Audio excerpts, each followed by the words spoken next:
Kasus kekerasan terhadap anak beberapa waktu terakhir cukup marak terjadi di Oku Selatan, dengan total kasus sebanyak 39 sehingga menimbulkan keprihatinan. Antisipasi meningkatnya kasus kekerasan terhadap anak, pemerintah Kabupaten Oku Selatan melakukan sosialisasi ke sekolah-sekolah, terutama sekolah yang melakukan boarding atau asrama. Sementara terhadap para korban dilakukan pendampingan di kepolisian hingga di persidangan serta menyiapkan tenaga ahli psikolog.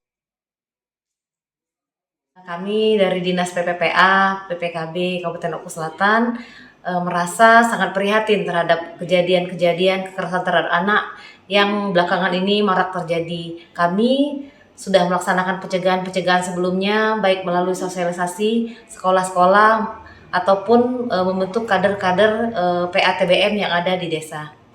Langkah-langkah yang kita ambil selain dari itu apa, Bu? Langkah-langkah kami saat ini sudah melaksanakan koordinasi baik itu terhadap Polres maupun Kejaksaan bahwa akan dilaksanakan sosialisasi ke sekolah-sekolah, terutama sekolah yang melaksanakan boarding ataupun asrama seperti itu. Untuk jumlah kasus ini sendiri di Kabupaten Oku Selatan tahun ini meningkat atau seperti apa itu? Kemungkinan besar itu akan meningkat karena pada tahun lalu itu kasusnya 39, sedangkan untuk angka kekerasan di tahun ini tercatat per September tahun 2024 itu sudah mencapai 37 kasus. Bu, untuk mengantisipasi itu nanti seperti apa? Seperti yang sudah kami informasikan tadi bahwa kami akan ada kegiatan bekerjasama dengan Polres dan Kejaksaan untuk melaksanakan sosialisasi di sekolah-sekolah di regional kecamatan.